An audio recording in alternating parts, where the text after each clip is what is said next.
Listen, I don't even know where to start with this, okay? I feel like if you've read the book, you know what it's about. If you haven't read the book, now is a good time to just run. So today, I'm of course talking about, I think, book talk sensation, Icebreaker by Hannah Grace. I first heard of this book when my friend texted me that she had picked it up, and I was intrigued just because it's one of those hockey books, and like, hockey is everywhere right now. I don't know if you realize it, but if you're on book talk, like, forget the boxers, forget any other sport.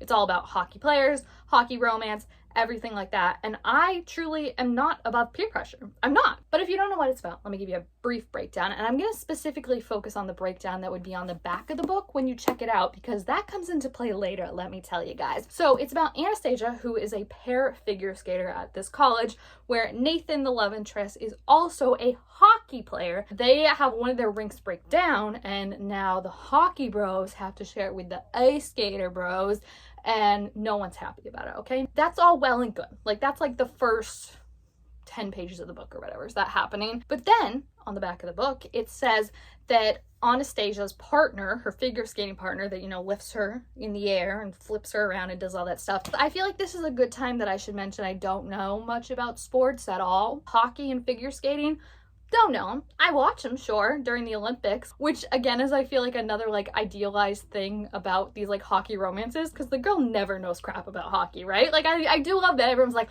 look, we love hockey boys, we love the size of them, we love that theoretically they could pick us up like we weigh nothing. That's all well and great. You expect us to know about their actual sport and that's the reason we're attracted to them?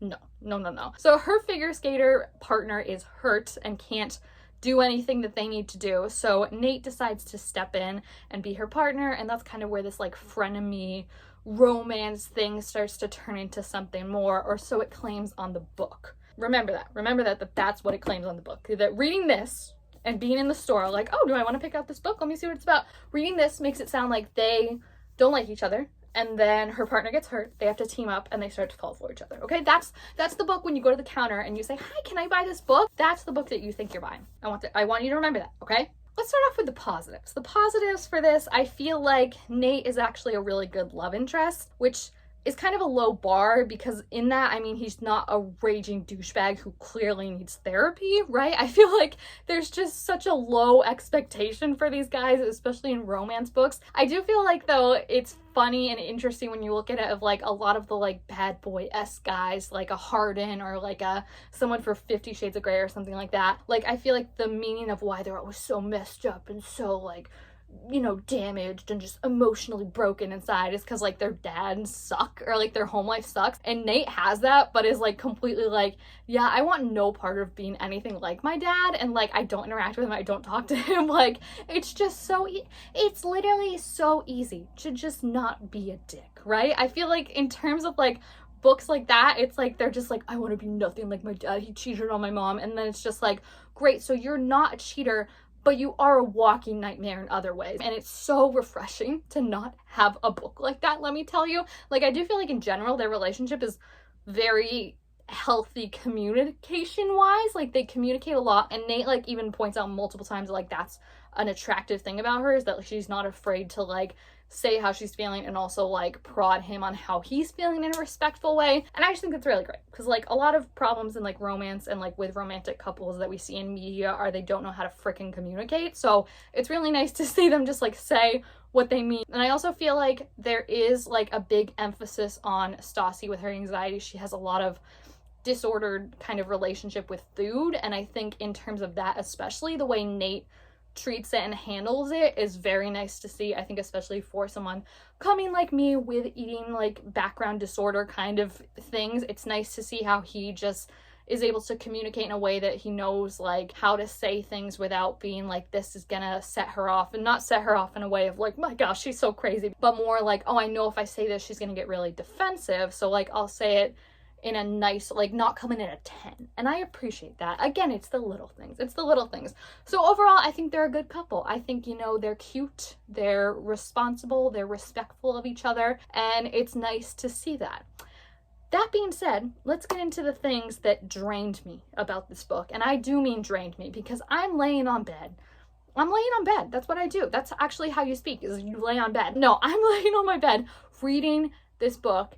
And I literally texted my friend being like, I feel like every day is Groundhog Day. And I wake up each morning and I still have 150 pages to go in this book. Like, I laid there for hours and hours each night reading this book, and I didn't make a freaking dent in it, okay? It is so long. And I feel like the thing with these books is like they're supposed to be like fun, mindless, just turn your brain off and it's done in a day kind of books. 90% of them is hooking up. But this book just goes on and on and on. I literally wrote a journal entry the other night about how I felt like this book was triggering a depressive episode because it was just never ending, and there's so much drama that happens in this book you don't understand. Remember what I said way back 2-3 minutes ago when the back of the book tells you that like what brings them together, oh, not together like that, but brings them together is her partner getting hurt and Nate having to step in.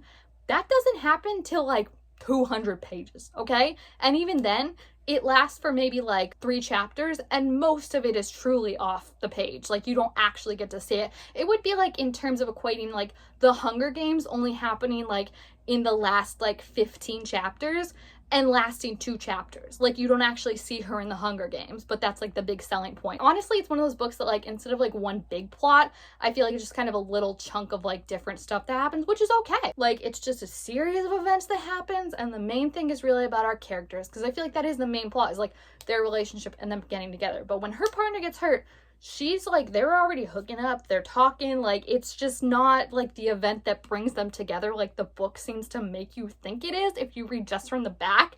And I hate being tricked, so I don't like that. The other thing I have to talk about is Aaron, okay? Aaron is her skating partner. Aaron sucks. We hate Aaron. Aaron is, remember when I said that Nate is like not a walking red flag and like we love that for him? Aaron is the exact antithesis of that. Aaron, I think what triggered me so much about him is that 10 years ago, Aaron would have been the love interest in this book. Aaron is manipulative. He's a man baby. He gaslights Stassi on a truly everyday basis, and at one point you find out he's been underfeeding her, and like it's mentioned very briefly like 2 times that both Stassi and her roommate are like, I don't think he was intentionally underfeeding me, but like he's the one putting together her diet plan, which again contributes to kind of her disordered eating, because like she doesn't really ever eat anything but salads like a rabbit, and she shows Nate her diet plan at one point and it's like, here's what I'm eating, and he's like, this is terrible, like you're severely underfed and this is probably causing you to have multiple injuries and really bad bruises when you fall on like the ice. And she's like, but Aaron wouldn't do that on purpose. And I'm like, listen, even if it was an accident, if I'm with someone that like is supposed to be this partnership, and again, I don't know much about ice skating, okay? Like, I'm gonna be honest with you, but there's just such this emphasis on like the partnership, and I get that the partnership is probably so important, right? Like, you have to trust each other to like throw each other around, catch each other, like there's so much trust there. I get that. But also, it's not that difficult to find a new partner, okay? Like, I'm sure it's not the easiest thing in the world, but the way she makes it seem like she'd be starting over from absolute scratch, when like, I know, because I've seen on the Olympics them being like, oh, this is their first year, like, paired together, or like, she was with someone else last year and he retired, so now she found this guy. Like, it's not impossible the way she makes it seem. And the things this man does to her, and yet she still wants to be partners with him, mind-boggling. Like I said, if someone even accidentally was underfeeding me, I'm done. Like, there's like no trust anymore, because it's like, oh, I've been wanting to eat a burger and yet you complain every time you lift me that I weigh too much, and it turns out that like I've been eating literally a rabbit's diet for the last 2 years. And then the things he says about her too, like, that's the thing, is as she kind of starts to grow closer to Nate, she also grows closer to like the hockey bros, which is another very like, I don't know why these like hockey things are very stereotypical with that, but I read The Deal, which is also like a hockey novel, and it's like that too, where it's like you just become part of the hockey group. And it's like, I don't know if you've met any boys sports team, but I think that's the last place truly I would want to live, is like a house just full of testosterone filled 6'4" boys hopped up on burps, Red Bull, and vaping. Like, it's not the like happy home I feel like all these books make it seem out to be. They also are like telling her about what her figure skater's been saying about her, and it's some awful shit, guys, okay? Stassi is adopted, and like this is something she talks about kind of being hard for her, because like she loves her parents, but she also feels tremendous guilt of like she needs to succeed for them to pay them back in a sense. Like she loves her parents, but there still feels like this obligation kind of. And we find out that Erin says no one will ever love her. Her birth parents didn't, and the parents that bought her, which first of all, not how adoption works. You're not buying a kid, like you're adopting a kid. They just bought her basically to fill up their trophy case. Okay, like if someone ever said that about me, I'm fighting them right away. And instead she's just like, I don't want to deal with it, like I'm really hurt, but goes back to him and is like, oh, like we're not going to be like friends anymore, but we can be partners. And I'm like, how do you trust someone to lift you in there? How do you trust someone to be around you when they're saying that kind of stuff about you? Like, I was shocked. I was shocked because she was so strong, and like they made it out to be too, like when Nate's like, I don't want you near Erin anymore. Like, I think this is a bad idea, that he's like so controlling and like untrusting of her. And I'm like, no, I don't blame him, because if that's even my friend, let alone my girlfriend, I'm like, you're not going near this dude. Like if someone said that about someone I cared about, he's getting decked first time I see him, honestly. So that was annoying at the end where everyone was like, you need to calm down, Nate. Like she can make her own decisions. And I'm like, she absolutely can make her own decisions, but like, he's a psychopath and she's going back to him. So the other thing too is there's just so much drama that happens in this book. Like that's why it's so long. Like the fact of the thing of them being partners doesn't even happen till halfway, and then they go to like Christmas at Nate's house because like his dad's a dick and like won't be around, so they're like, oh, we can spend Christmas together, and you're like, oh, that's great. And they're like skating and they're having fun, and she goes out to skate on the lake and she freaking falls into the ice because it's too thin, almost dies, like is not breathing. He has to bring her back. That was the moment for me, my eyes glazed over, and I was like, all right, come what may be in this book, like I'm just accepting it for what it is, right? Like there's no critical thought anymore to this book. There's no like wondering, oh, what's gonna happen next, or like, oh, I wonder if I could have seen that coming. It was just like, nope, it was like, you know, like season 5 of Vampire Diaries, right? Like anything that just happened was happening, and I was just there for the ride. Also, only thing going through my head during that scene, can I be honest with you? Amy and Laurie did it better in Little Women. I'm sorry. I feel like this review is so disjointed, but that's because this book is so disjointed. Like there's like times where like they're interacting and they're happy and they're cute and their dialogue is funny, and then you cut to the sex scenes and they're just so unrealistic. I don't think it's helping that like the other book I'm reading right now is about like, you know, making like sex more realistic and how like a girl like can't just get off in the 2 seconds, whereas this is all that. This is all them just doing the most tiresome, like mind-inducing things that you're like, oh my god, like your body hurts just after reading it, imagining like the way she would have to bend her butt. I don't want to talk about it too much. There is this like video that it made me think of though that I saw recently talking about how like ridiculous like it is that like romance books are always like, oh my gosh, like he's so big. I don't think you know how big 12 inches is. Do you see that? Just in scale, where is that going? Not in here, okay? The average gal is gonna get about that much. Maybe this, if they're a pro, but the rest of that, completely unmanageable. This is the biggest I've ever seen in real life, but this is fine. It's completely fine. This, fabulous. Almost too big. Definitely too big. Fucking sick day, ER, 27 club, and now I'm just skipping my next life. Anything after that is entirely unethical. I don't think we know what we're talking about. But then there's also this like weird, like throughout the novel, like mentions of like weird pregnancy, which is very strange for me. Like it's just weird. Like they mentioned that like their coach, their figure skating coach got pregnant, had to drop out, and now she teaches. There's another ice skater from last year that like got pregnant and had to drop out. There's like multiple mentions of when they're hooking up being like, I can't wait to like have babies with you, or our kids are gonna be so cute. And it's just like uncomfortable because it's like no one would be thinking about this. Actually, if you actually met a 22-year-old hockey player, if you mention the word baby around him, he actually violently throws up. Like that's actually what happens in real life. It's like throwing like the sock in Monsters Inc. when they all scatter. Just say the word child and like every college kid is gonna run in opposite directions. And then the epilogue, my man.